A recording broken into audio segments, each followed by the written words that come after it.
But Min, I want to talk to you about one more aspect today, which is buy now, pay later. And we're all familiar with the concept now because it's available so easily to everybody. If you're buying white goods online, then that's something that is available. You get great deals out there. But I saw a report the other day, Yukta, my producer, pointed out to me, Coachella is something that people are going to using buy now, pay later. It's not hit India yet. People are not necessarily going for festivals and taking vacations on buy now, pay later, but it could happen. What do you think about that? Oh, I've been here seeing all these travel now, pay later ads, with this holiday season coming up.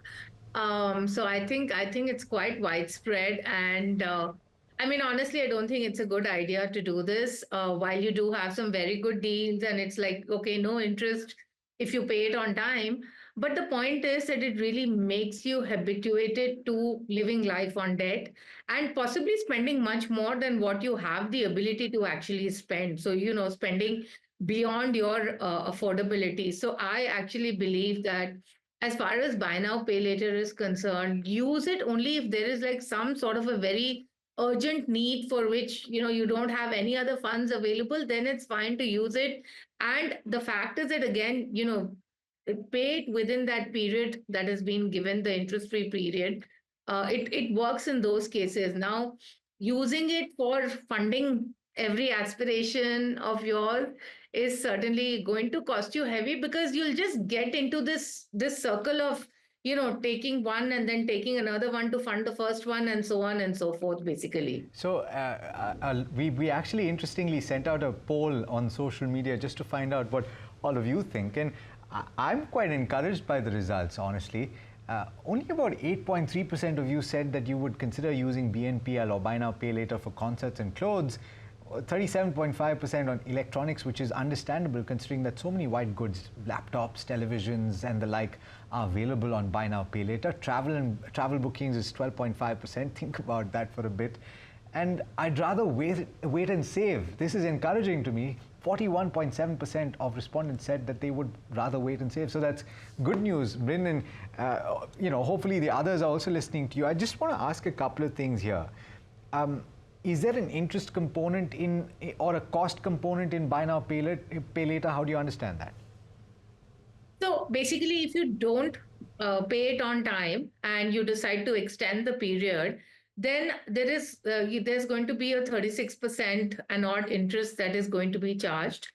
And you have one option that at the end of the interest-free period, you can say that now I want to convert this into an EMI. So if you actually do that, so it will still cost you 27 to 35%, which I think is pretty high. I mean, always remember when you're paying this interest rate that your income is not growing at that rate. So you shouldn't be. It's criminal, if you ask me, if you have to pay 27% or 35% interest, right? So yes, so on the default, 35%. On converting to EMI, 27 to 35% is the interest rate that's applicable. Okay, and you mentioned what happens in the event of a default, but what are the other implications? It's like any other debt, right? It would hit your credit score. Yeah, it's going to impact your credit score. It's going to be there on your credit report in case if you defaulted. And of course, even if you convert it into the EMI, it's going to come up on the credit score.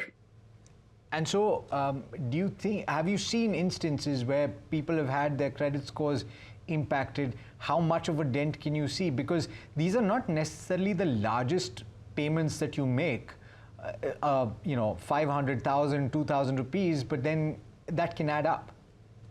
Yeah, I'm sure it can add up. I mean, I don't have exact data on how much it will impact the credit score, but I'm sure it will.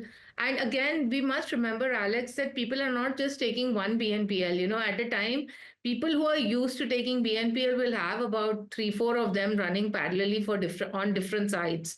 So all of that is going to add up in some form or the other if you're not going to pay it back on time. Yeah, and by the way, a lot of lending companies are actually holding back and pulling back on their unsecured lending, which is essentially part of all of this. This is part of all of that. And so that should give you a sense of the fact that it's become very profligate, and you should bear that in mind. Bryn, thanks so much for joining today and for speaking about everything that we did speak about. insightful conversation as always.